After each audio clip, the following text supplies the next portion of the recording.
Hello investors, welcome back to my channel. कैसे हैं आप सब? Hope you all are doing good. आज हम लोग एक मोनोपोली कंपनी के बारे में बात करेंगे। ये एक फॉलो अप वीडियो है। पहले भी हम लोगों ने एक वीडियो इस कंपनी के बारे में बना चुके हैं, लेकिन क्वार्टर 2 के रिजल्ट्स आ चुके हैं, तो हम लोग देखेंगे कि परफॉर्मेंस कैसे रही और बाकी और भी कुछ जो नए पैरामीटर्स है उस पर भी एक नज़र डालेंगे। जब हम मोनोपोली कंपनी की बात करते हैं तो एक फैक्टर बहुत इंपॉर्टेंट होता है कंसिडर करना, क्योंकि ये वर्ड बहुत ही डिसेप्टिव है। अगर एक कंपनी अपने एरिया में मोनोपोली है, मेजर शेयर होल्ड करती है मार्केट में, तो आपको ये भी देखना ज़रूरी है कि वो कितना परसेंट मार्केट शेयर कैप्चर कर चुकी है और वो मार्केट की साइज क्या है, राइट। फॉर एग्जांपल, मेरी एक कंपनी है और मेरा समझ ले कि 80% मार्केट शेयर है, और उस मार्केट जो साइज है, शेयर एक चीज़ होगी और मार्केट की जो साइज है समझ ले कि 1,000 रुपए की है।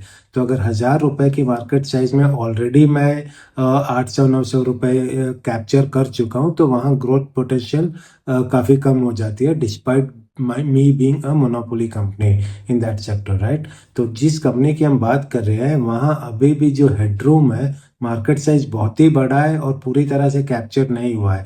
देखा जाए तो मोटा मोटी 5 से 8% ही मार्केट कैप्चर हुआ है, क्योंकि पार्टिसिपेशन उतनी नहीं है। मैं basically stock market related company की आज बात कर रहा हूँ। कंपनी की नाम जो है CDSL है। आज भी अगर आप देखें तो इंडिया में अप्रॉक्सीमेटली 8 से 10% लोग इन्वेस्ट कर रहे हैं, मतलब हेडरूम बहुत ज़्यादा है।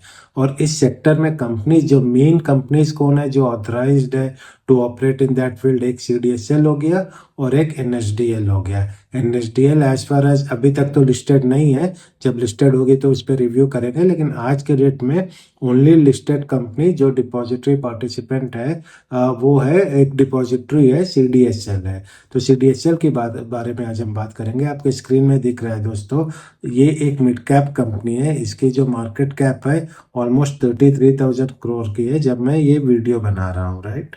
अब इस कंपनी में जो ग्रोथ हुई है, एक्सपोनेंशियल ग्रोथ है। जो अकाउंट्स है आप यहाँ देखिए, ये लैक्स में है।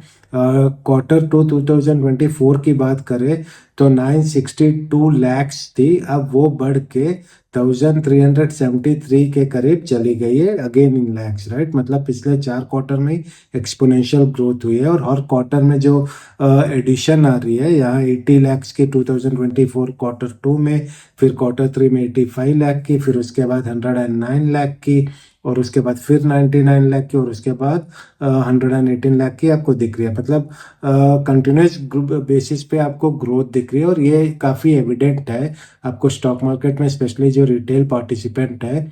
पिछले 2-3 साल की बात करें तो काफ़ी ज़्यादा ग्रोथ है। और बाकी भी पैरामीटर आप इधर पॉज करके देख ले, जो demat number of share in value and in quantity जो है, वहाँ भी आपको इवनली प्रोपोर्शनेटली आपको ग्रोथ दिख रही है, राइट। अब एक जेनरिक इंफॉर्मेशन ले लेते हैं, ये डिपॉजिटरी होती क्या है।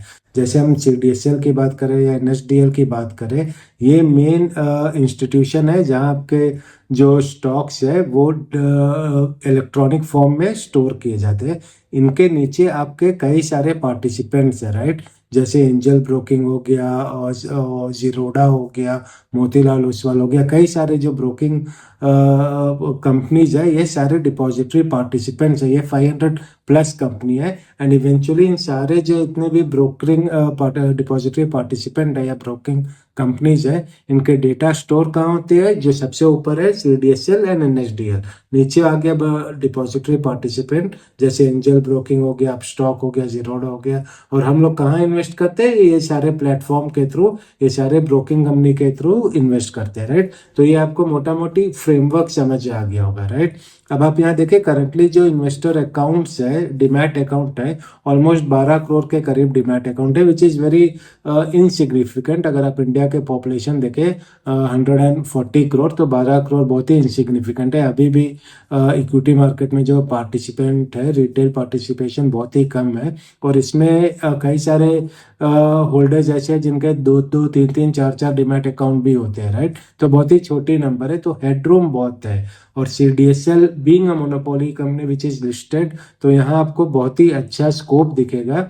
अगर इंडिया की इकोनॉमी आगे जाके अच्छी परफॉर्म कर रही है, तो ऑब्वियसली स्टॉक मार्केट भी अच्छी परफॉर्म करेगी। तो ऐसी जितनी भी कंपनी है कैपिटल मार्केट रिलेटेड, स्पेशली जो मार्केट शेयर काफ़ी अच्छा होल्ड करते हैं, उनकी परफॉर्मेंस आगे जाके अच्छे रहने की काफ़ी पॉसिबिलिटी है। लेकिन अगेन फ्लिप साइड में अगर इकोनॉमी अच्छी नहीं कर रही है और मार्केट तब डेफिनेटली अच्छी नहीं करेगी, तो ऐसी कंपनी की परफॉर्मेंस गिर भी सकती है, राइट।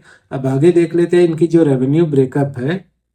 ऑलमोस्ट 77% डिपॉजिटरी एक्टिविटी से 77% रेवेन्यू आती है, और बाकी जो डेटा एंट्री एंड स्टोरेज वगैरह से ऑलमोस्ट 22-23% के करीब वहाँ से आती है।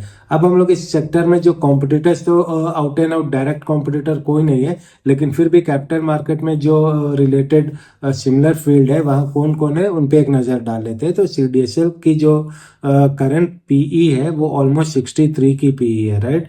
और बाकी कंपनी भी आपको दिख रहा है, BSE जो है 74 की है, और कैम सर्विस हो गया, इंडियन एनर्जी एक्सचेंज हो गया, किम टेक्नोलॉजीज मल्टी कमोडिटी एक्सचेंज, इन सब की भी डेटा आपको यहाँ दिख रही है। और CDSL की प्रॉफिट ग्रोथ देखे बहुत ही स्टैगरिंग है, ईयर ऑन ईयर प्रॉफिट 49%, पिछले एक साल की प्रॉफिट ग्रोथ देखे तो 66% से ग्रो की है। तो काफ़ी अच्छी परफॉर्मेंस रही है। लेकिन इस स्क्रीन में और भी काफ़ी इंटरेस्टिंग कंपनी है, उन पे भी हम स्टडी करेंगे। अगर आप चाहते हैं कि मैं किसी और कंपनी को पिक करूं तो आप प्लीज़ कमेंट डालें, मैं उन पे भी एक डिटेल एनालिसिस बनाऊंगा, राइट।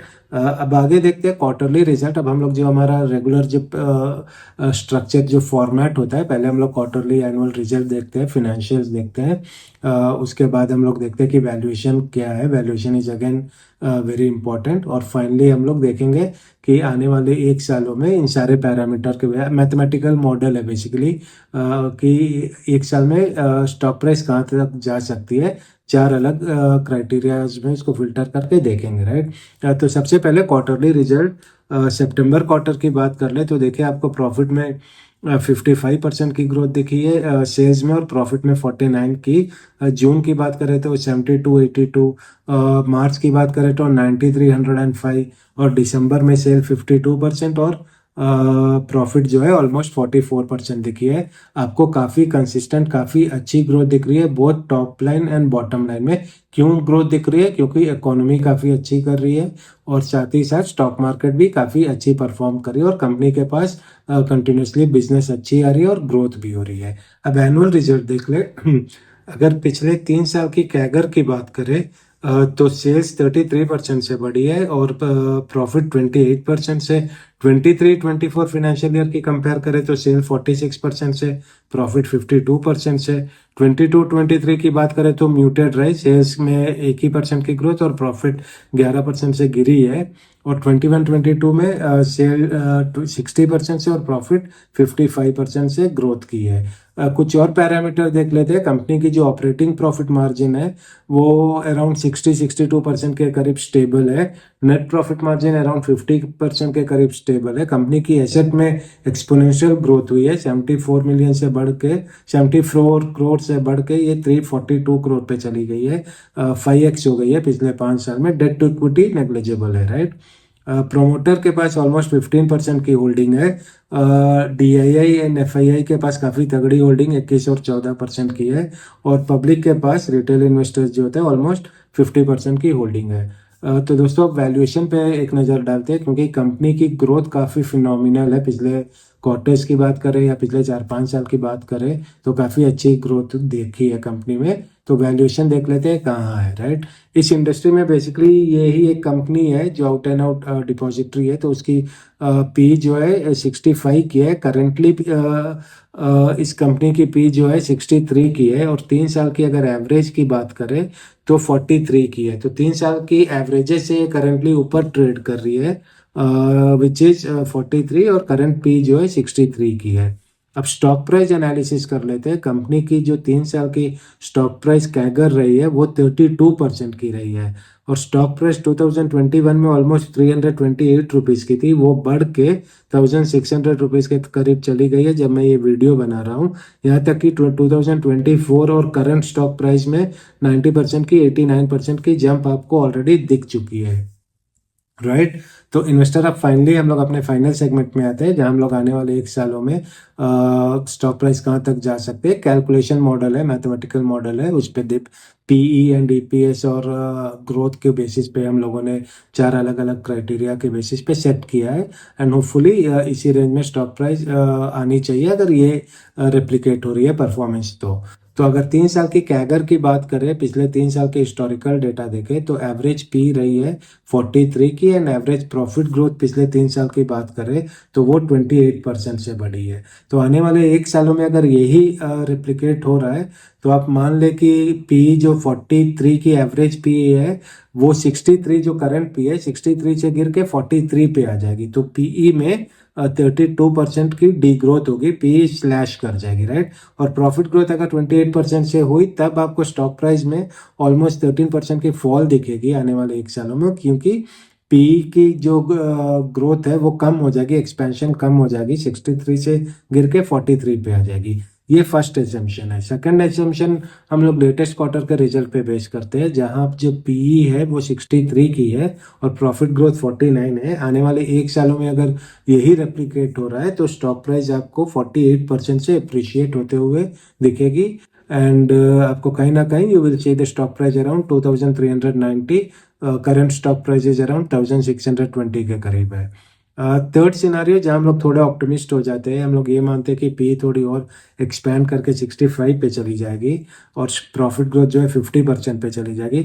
ये प्ले आउट हो रहा है तो आपको स्टॉक प्राइस में 54% की ग्रोथ दिखेगी आने वाले 1 सालों में। और फाइनली थोड़े डिफेंसिव हो जाते हैं, ये एज्यूम करते कि पीई गिर के 63 से गिर के 45 पे आ जाएगी और जो ग्रोथ है वो भी 25% पे आ जाएगी। अगर ये प्ले आउट हो रहा है तो आपको स्टॉक प्राइस में 11% की फॉल दिखेगी और आपको 1 साल बाद स्टॉक प्राइस कहीं ना कहीं 1400 के करीब दिखेगी।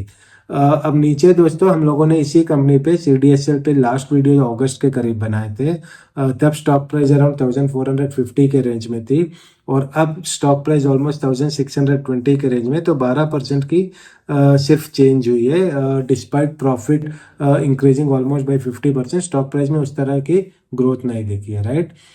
तो ये एक हम लोगों ने एक एनालिसिस किया, एक स्टडी किया सीडीएसएल के बारे में।